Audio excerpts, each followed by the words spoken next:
So hello guys, हाल ही मैंने एक film the platform देखी है जो नेटफ्लिक्स पे 2019 में रिलीज़ हुई थी। ये मुझे इतनी अच्छी लगी कि मैंने इस मूवी को स्पेनिश में ही इंग्लिश सबटाइटल के साथ देखा है, जो आज की हमारी सोसाइटी को काफ़ी अच्छे तरीके से दर्शाती है और शायद इसीलिए इस मूवी की IMDb रेटिंग 7/10 है। इस मूवी का स्पेनिश नेम एल ओजो, जिसका मतलब है द होल है, और ये एक स्पेनिश साइफाई हॉरर मूवी है। सो आज हम सभी इस मूवी के शॉर्ट एक्सप्लेनेशन से इसके डीप मीनिंग को समझने की कोशिश करेंगे।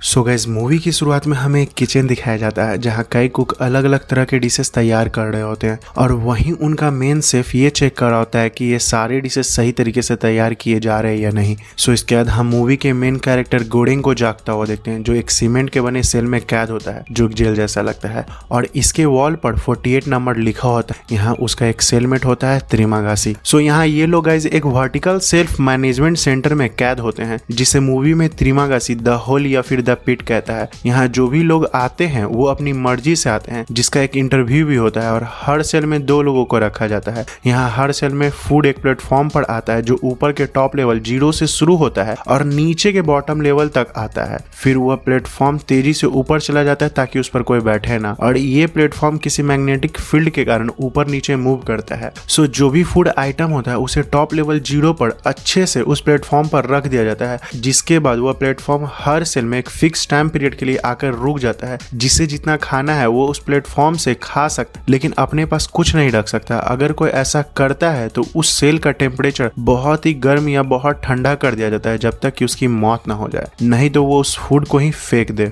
सो यहाँ पे गैस गौर करने वाली बात यह है कि ये सारा फूड टॉप लेवल द्वारा बचा खुचा जूठा होता है और ये बॉटम लेवल तक आते आते कुछ भी नहीं बचता। सो इसके बाद गैस गोडेंग ऊपर और नीचे वाले सेल के लोगों से बात करने की कोशिश करता है। तब त्रिमागासी, जो कि एक दुष्ट आदमी होता है, वो उसे ऐसा करने से मना कर देता है। सो यहाँ पे गैस हमें ये भी पता चलता है कि हर सेल में 2 लोगों को एग्जैक्टली 30 दिनों तक रखा जाता है। इसके बाद उन्हें रैंडमली कोई भी सेल में किसी के भी साथ सफल कर दिया जाता है। त्रिमागासी इसके बाद ये भी बताता है कि वे बहुत लकी हैं जो कि उन्हें सेल 48 पर रखा गया है। इसके पहले जब वह सेल 132 पर था तब त्रिमागासी और उसका सेलमेट एक ऊपर से गिरे ह्यूमन के फ्लेश को खा खुद को जैसे तैसे जिंदा रख पाया था, क्योंकि वहां सिर्फ खाली बर्तन पहुंचते थे और उन्हें सरवाइव करने के लिए मजबूरी में ये करना पड़ा। सो यहाँ पे गाइस ये हमारी आज की रियल सोसाइटी को दर्शाती है कि कैसे अमीरों के पास खाने की जरूरत से ज्यादा चीजें होने के बाद भी वो अपने से नीचे गरीब लोगों तक कुछ भी नहीं आने देते हैं और गरीब लोगों को भूखे ही मरना पड़ता है। इसके बाद गाइस जब प्लेटफॉर्म से फूड आता है तब उसे गोडेंग खाने से मना कर देता है, और उधर त्रिमागासी, जो कि जानवरों की तरह जरूरत से ज्यादा खाना खाया जा रहा था, और उससे कहता कि कुछ ही दिनों में भूख तुम्हें ये जूठा खाने पे भी मजबूर कर देगी। सो त्रिमागासी जब प्लेटफॉर्म से वाइन पी रहा होता है तब नीचे के लोग उसे अपने लिए भी वाइन छोड़ने को कहते हैं, तो त्रिमागासी उस प्लेटफॉर्म पर ही वाइन को थूक देता है, जो हमें दिखाती है कि कैसे ऊपर बैठे पावर वाले लोग अपनी पावर का गलत इस्तेमाल करते हैं और जरूरतमंदों की मदद नहीं करते हैं। सो यहाँ पे गैस इस होल में आने वाले लोग अपने साथ कोई भी एक चीज लेकर आ सकते थे, इसीलिए गोडेंग अपने साथ डॉन एग्जिटो की एक बुक लेकर आया था जिसे वो अक्सर पढ़ता रहता है, और उसे यहाँ 6 महीने रहने के बदले एक डिप्लोमा मिलता, जिससे उसकी समाज में रिस्पेक्ट थोड़ी बढ़ जाती। सो इस पर त्रिमागासी उससे कहता है तब तो मुझे 2 डिप्लोमा मिलना चाहिए, क्योंकि मुझे यहाँ 1 साल के लिए भेजा गया था और मैं यहाँ से नेक्स्ट मंथ जाने वाला हूँ।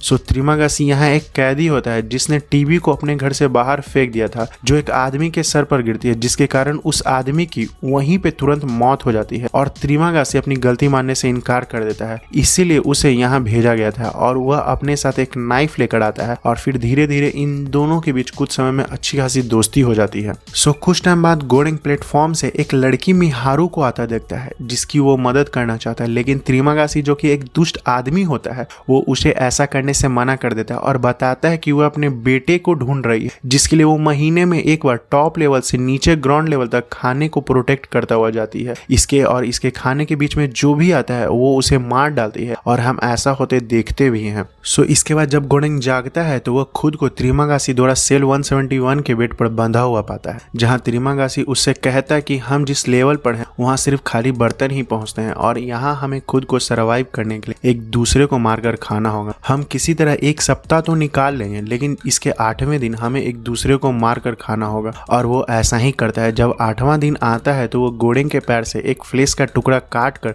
उसे खिलाने लगता है ताकि वो दोनों जिंदा रह सके। लेकिन तभी वहाँ मिहारू प्लेटफॉर्म से आ जाती है और त्रिमागासी को मारकर गोडेंग को आजाद कराती है। इसके बाद गोडेंग उसी नाइफ से त्रिमागासी को बहुत ही क्रूअल तरीके से मार डालता है, जिसके बाद मिहारू गोडेंग को त्रिमागासी का फ्लेश खिलाती है क्योंकि गोडेंग भूख के कारण बहुत ही कमजोर हो गया था। इसके बाद मिहारू यहाँ से चली जाती है। इसी बीच मूवी में हमें दिखाया जाता है कि टॉप लेवल 0 पर एक डिश में पैना कोटा में एक बाल मिला होता है, जिसे देखकर इनका मेन शेफ कुक को बहुत ही ज्यादा जलील कर रहा होता है। सो उसी रात हम गोडेंग को हेलुसिनेट करता हुआ देखते हैं, जहाँ त्रिमागासी कह रहा होता है कि अब ये दोनों सेम ग्राउंड पे आ गए, यानी अब गोरेंग भी त्रिमागासी जैसा दुष्ट इंसान बनता जा रहा है क्योंकि उसने उसका फ्लेश खाया था, इसीलिए वो हमेशा उसके साथ रहे। और उसी रात वो मिहारू के साथ इंटीमेट होता हुआ भी हेलुसिनेट करता है और जागने पे गोडेंग खुद को एक डॉग द्वारा चाटता हुआ देखता है, जहां उसका सेलमेट इमोगड़ी अपने डॉग के साथ होती है और ये सेल नंबर 33 होता है। सो गोडेंग को ये याद आ जाता है कि ये वही औरत है जिसने यहाँ आने से पहले उसका इंटरव्यू लिया था। इसीलिए गोडेंग उससे बताता है कि इस फैसिलिटी में बहुत सारी कमियां हैं, लेकिन वो इसकी बात मानने से इनकार कर देती है, कहती कि फैसिलिटी बिल्कुल परफेक्ट। और गोडेंग को बताती है कि इस कंपनी को उसने 25 साल दिए हैं और अगले 8 सालों से वह यहाँ लोगों को भेज रही थी, जहाँ वह खुद आकर इस फैसिलिटी को देखना चाहती थी। और इमोगड़ी ये भी दावा करती है कि यहाँ टोटल 200 सेल हैं, जो उसे कंपनी ने खुद बताया है।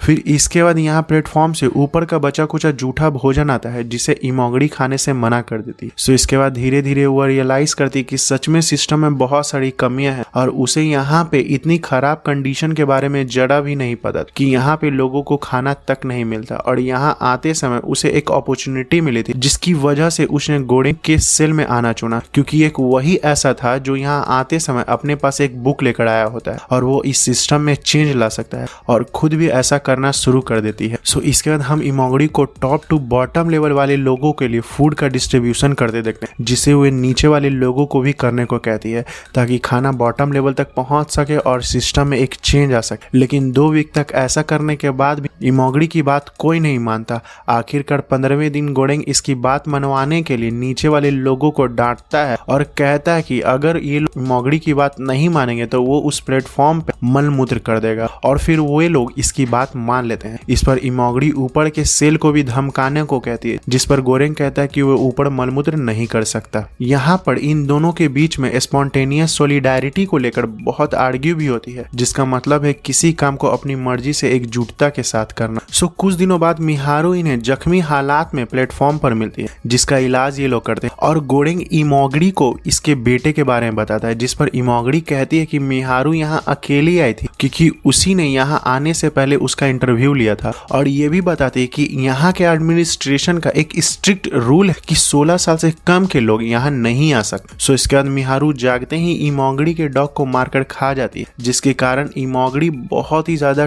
टूट जाती है और गोडेंग के सामने ही रोने लगती है। सो इसके बाद हम देखते हैं कि गोडेंग जागता है, तब वह देखता है कि इमोगड़ी ने खुद को फांसी लगाकर अपनी जान दे दी है, क्योंकि ये लोग अब सेल नंबर 202 में थे, जिसका मतलब था कि एडमिनिस्ट्रेशन ने इससे भी झूठ बोला था, जहां उसने 25 सालों तक काम किया था। साथ ही उसे कैंसर भी था, जिसके कारण वह कुछ दिनों में मारी जाने वाली थी और अपने डॉग के मारे जाने के कारण वह पूरी तरह से टूट चुकी थी। आखिरी और सबसे इंपॉर्टेंट ये कि गोडेंग को जिंदा रखने के लिए उसने खुद को सेक्रीफाइस कर दिया, क्योंकि उसे ऐसा लगता था कि गोडेंग एक मसीहा है और वो इस सिस्टम में चेंज ला सकता है। इसके बाद हम व्यूअर फिर से गोडेंग को हेलुसिनेट करता हुआ देखते हैं, जिसमें उसे इमोगड़ी और त्रिमागासी दिख रहे होते हैं, जो उनसे इमोगड़ी के फ्लेश खाकर सरवाइव करने को कह रहा होता है, जिसके बाद वो ऐसा करता भी है। सो अब हम गोडेंग को 5वें महीने सेल नंबर 6 में जागता हुआ देखते हैं, जहां इसका सेलमेट भरत होता है, जो एक स्पिरिचुअल पर्सन था और खुद को ऊपर जाने के लिए सेल नंबर 5 के लोगों को कन्विंस करता है कि गॉड उसे बुला रहे हैं, इसलिए वह रस्सी से ऊपर जाने लगा। लेकिन सेल 5 की एक लेडी उस पर मलमूत्र कर देती है और ये गिरने होने ही वाला होता है तभी गोडेंग इसे बचा लेता है। और हम ये भी देखते हैं कि यहाँ फूड टॉप सेल के लोगों का फेवरेट डिश होता है, जैसे यहाँ गोडेंग का स्नेल जिसे किसी ने नहीं छुआ था। इसके बाद गोडेंग भरत को बताता है कि इस हॉल में लगभग 250 सेल होंगे